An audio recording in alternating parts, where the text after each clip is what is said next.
2025 Iran के सबसे सुरक्षित, सबसे गोपनीय परमाणु ठिकाने एक के बाद एक आग के गोलों में तब्दील हो जाते हैं। दुनिया हैरान है, ईरान परेशान है। सबको लगता है कि ये इजरायल के F-35 लड़ाकू विमानों का काम है, लेकिन सच बहुत ज्यादा खतरनाक और अविश्वसनीय है। असल हमला आसमान से नहीं, जमीन से हुआ था, और हमला करने वाले वो थे जिनके बारे में ईरान सपने में भी नहीं सोच सकता था। ये जेम्स बॉन्ड नहीं थे, बल्कि ये जेन बॉन्ड थे, जिनके साए ने ईरान के घर में घुसकर उसकी रूह तक को कंपा दिया। तो आखिर दोस्तों, ईरान में तबाही के पीछे कैसे था इजराइल की कातिल परियों का हाथ? मोसाद की सबसे खतरनाक जासूसों का वो सच जो आपकी नींदें उड़ा देगा। इजराइल का वो सीक्रेट वॉर जिसके बारे में दुनिया अनजान थी, ईरान को भनक तक नहीं लगी, और कैसे खूबसूरत भूतों के एक झुंड ने उसके पूरे मिसाइल प्रोग्राम को तबाह कर डाला। ये जेम्स बॉन्ड नहीं, जेन बॉन्ड हैं। मोसाद की ये सुपर सीक्रेट और शातिर महिला कमांडो कैसे दुश्मन के घर में घुसकर उसकी बर्बादी की कहानी लिखती हैं। आखिर क्या हुआ था ईरान की बर्बादी की उस रात? कैसे दर्जनों अदृश्य औरतों ने देखते ही देखते पूरा खेल पलट दिया? होश उड़ा देने वाला खुलासा। मोसाद की विषकन्याओं ने ईरान के खिलाफ जंग में कैसे कहर मचाया? महिला जासूसों ने रडार से लेकर मिसाइल तक को कैसे उड़ाया? मोसाद की महिला एजेंट्स ने ईरान में बड़े मिशनों को कैसे अंजाम दिया? दोस्तों, जो तबाही ईरान ने देखी उसकी पटकथा आसमान में नहीं, बल्कि महीनों पहले ईरान की जमीन पर, उसकी गलियों में, उसके शहरों में लिखी जा रही थी। और इस पटकथा के लेखक वो कोई फौलादी जिस्म वाले पुरुष कमांडो नहीं थे, वो थीं औरतें। जी हाँ, आपने बिल्कुल सही सुना, औरतें।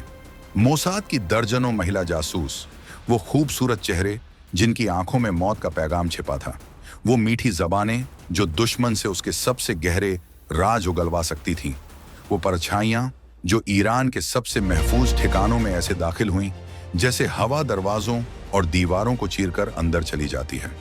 ये राष्ट्रवाद की वो आग है जो दुश्मन की छाती पर जलती है। जेरूसलम पोस्ट ने एक ऐसा सनसनीखेज खुलासा किया है जिसने पूरी दुनिया के डिफेंस एक्सपर्ट्स के होश उड़ा दिए हैं। इसके मुताबिक जून 2025 में ईरान पर हुए हमले से कई महीने पहले मोसाद ने अपनी सबसे घातक महिला एजेंट्स को ईरान के अंदर भेज दिया था। ये कोई साधारण जासूस नहीं थी, ये मोसाद की अमेजेंस थी, एक ऐसी एलीट यूनिट जिनकी ट्रेनिंग किसी भी पुरुष कमांडो से ज्यादा टफ और खतरनाक होती है।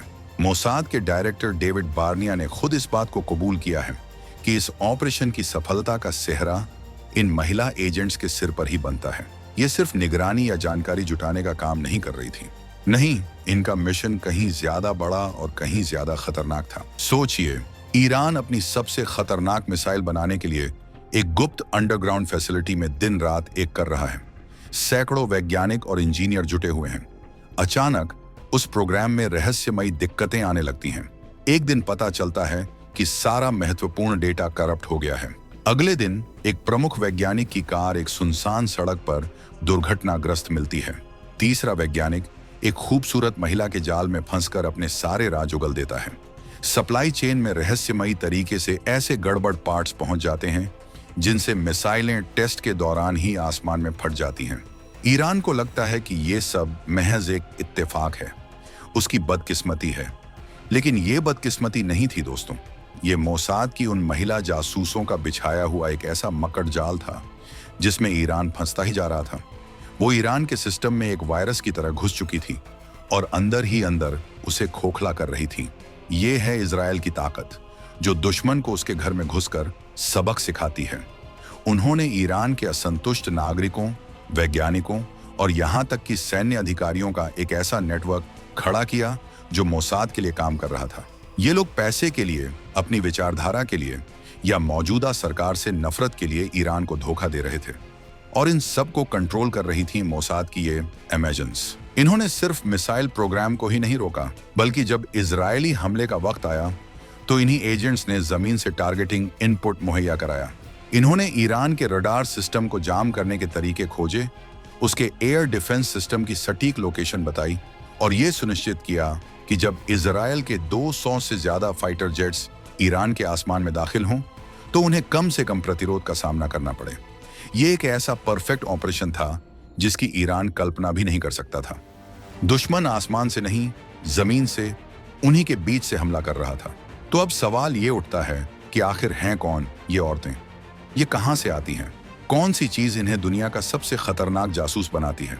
वैसे तो इनकी असली पहचान हमेशा राज रहती है, लेकिन द मोसाद अमेजन्स जैसी किताबों और कुछ लीक हुई रिपोर्ट्स से जो जानकारी सामने आई है, वो रोंगटे खड़े कर देने वाली है।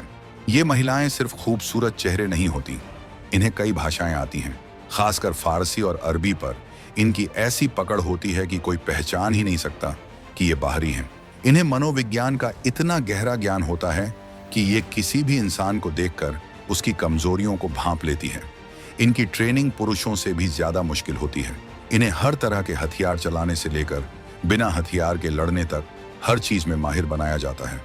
इन्हें सिखाया जाता है कि कैसे किसी भी परिस्थिति में अपनी भावनाओं पर काबू रखना है, कैसे झूठ को सच की तरह बोलना है, कैसे धोखा देना है और जरूरत पड़ने पर कैसे किसी की कहानी हमेशा के लिए खत्म कर देनी है। इसका एक जीता जागता उदाहरण है मोसाद की एक सीनियर महिला एजेंट, जिसे सिर्फ जी के नाम से जाना जाता है। जी का बैकग्राउंड ईरानी है। वो फारसी इस तरह बोलती हैं जैसे वो उनकी मातृभाषा हो। उन्हें दुश्मन देशों में जासूसों की भर्ती करने में महारत हासिल है। उनकी इसी काबिलियत के लिए उन्हें 2024 में इजराइल के स्वतंत्रता दिवस समारोह में मशाल जलाकर सम्मानित किया गया था। ये सम्मान दिखाता है कि मोसाद के लिए ये महिला एजेंट्स कितनी महत्वपूर्ण हैं। ये वो शेरनियाएं हैं जो शिकार करने निकलती हैं तो खाली हाथ नहीं लौटती। चलिए अब वापस जून 2025 के उस ऑपरेशन पर आते हैं। ये सिर्फ एक सैन्य हमला नहीं था, ये एक मनोवैज्ञानिक हमला था। मोसाद की चालाकी को समझिए जो आपके दिमाग को सुन्न कर देगी। सीक्रेट रिपोर्ट्स के मुताबिक मोसाद ने हमले से महीनों पहले ईरान के अंदर ही ड्रोन और सटीक मिसाइलें छिपा दी थी। सोचिए ये कितना बड़ा दुस्साहस है। ईरान जहां चप्पे चप्पे पर रिवोल्यूशनरी गार्ड्स की नजर रहती है, उनके बीच मोसाद ने हथियारों का जखीरा छिपा रखा था। जब हमले का वक्त आया तो सबसे पहले इन्हीं छिपे हुए ड्रोन्स और मिसाइलों से ईरान के एयर डिफेंस सिस्टम पर हमला किया गया। ईरान कुछ समझ पाता इससे पहले ही उसका सुरक्षा कवच टूट चुका था। वो अंधा और बहरा हो चुका था। और फिर जब रास्ता बिल्कुल साफ हो गया, तब इजराइल की वायुसेना के 200 से ज्यादा विमान ईरान के आसमान में दाखिल हुए और उन्होंने बची खुची कसर पूरी कर दी। ये सब इतनी सफाई से और इतने गुप्त तरीके से हुआ कि ईरान को संभलने का मौका तक नहीं मिला। इस हमले ने ईरान की सरकार को अंदर तक हिलाकर रख दिया है। उसे अपनी ही जनता पर शक हो रहा है, अपने ही अधिकारियों पर शक हो रहा है। 2022 में महसा अमीनी की मौत के बाद से ईरान की जनता में सरकार के खिलाफ गुस्सा पहले से ही भरा हुआ है। अब मोसाद के इस ऑपरेशन ने उस गुस्से में डर और अविश्वास का जहर भी घोल दिया है। ईरान को लग रहा है कि वो चारों तरफ से दुश्मनों से घिरा है और सबसे बड़ा दुश्मन उसके अपने ही घर में बैठा है। इजराइल ने ईरान के न्यूक्लियर ठिकानों नतांज, फोर्डो और इस्फान को भारी नुकसान पहुंचाया। दर्जनों सैन्य सुविधाओं को तबाह कर दिया। इजरायली रक्षा अधिकारियों का दावा है कि उन्होंने ईरान के परमाणु कार्यक्रम को कम से कम 2 साल पीछे धकेल दिया है। लेकिन एक बहुत बड़ा सवाल अभी भी बाकी है जो पूरी दुनिया की नींद उड़ाए हुए है। हमले से पहले ईरान के पास लगभग 400 किलोग्राम 60% तक समृद्ध यूरेनियम था। ये वो यूरेनियम है जिसे अगर थोड़ा और प्रोसेस कर लिया जाए तो वो हथियार ग्रेड बन जाता है। सैद्धांतिक तौर पर इतनी मात्रा में यूरेनियम से आधा दर्जन परमाणु डिवाइस बनाए जा सकते हैं। इजराइल के हमलों के बाद वो 400 किलो यूरेनियम कहाँ है? क्या वो हमलों में नष्ट हो गया? अगर हाँ, तो उसका कोई सबूत क्यों नहीं मिला? और अगर वो नष्ट नहीं हुआ तो ईरान ने उसे कहाँ छिपाया है? ये एक ऐसा सवाल है जो पूरी दुनिया के लिए एक टाइम बम की तरह है। आलोचकों को डर है कि ईरान उस छिपे हुए यूरेनियम का इस्तेमाल करके कुछ ही महीनों में तबाही का सामान बना सकता है। हालांकि इजराइल का कहना है कि चूंकि पूरा न्यूक्लियर इंफ्रास्ट्रक्चर तबाह हो चुका है, इसलिए ऐसा मुमकिन नहीं है। लेकिन एक खुफिया जंग में कुछ भी मुमकिन है। क्या पता ईरान ने किसी और गुप्त जगह पर एक छोटी समानांतर फैसिलिटी बना रखी हो। क्या पता इस पूरे खेल में अभी एक और बड़ा ट्विस्ट आना बाकी हो। दोस्तों, ईरान और इजराइल के बीच ये संघर्ष सिर्फ 2 देशों की लड़ाई नहीं है। ये भविष्य के युद्ध की एक झलक है। एक ऐसी जंग जो मैदानों में नहीं बल्कि साइबर स्पेस में, लैब में और दुश्मन देश की गलियों में लड़ी जाएगी। और इस जंग के सबसे बड़े योद्धा होंगी मोसाद की इन अमेजन्स जैसी महिलाएं। वो अदृश्य सैनिक जो अपनी पहचान, अपना परिवार, अपनी पूरी जिंदगी देश के लिए दांव पर लगा देती है।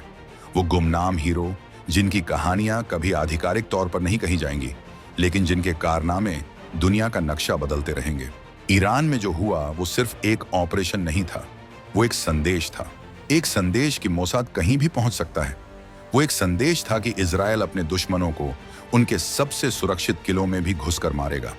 और इस संदेश को पहुंचाने वाली थीं वो दर्जनों बहादुर और खतरनाक औरतें जो आज भी शायद किसी नए मिशन पर, किसी नए देश में एक नई पहचान के साथ जी रही होंगी।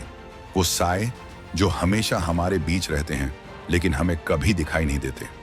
तो दोस्तों, आपको क्या लगता है, क्या ईरान उस 400 किलो यूरेनियम को ढूंढ पाएगा या मोसाद ने उसे भी गायब कर दिया है?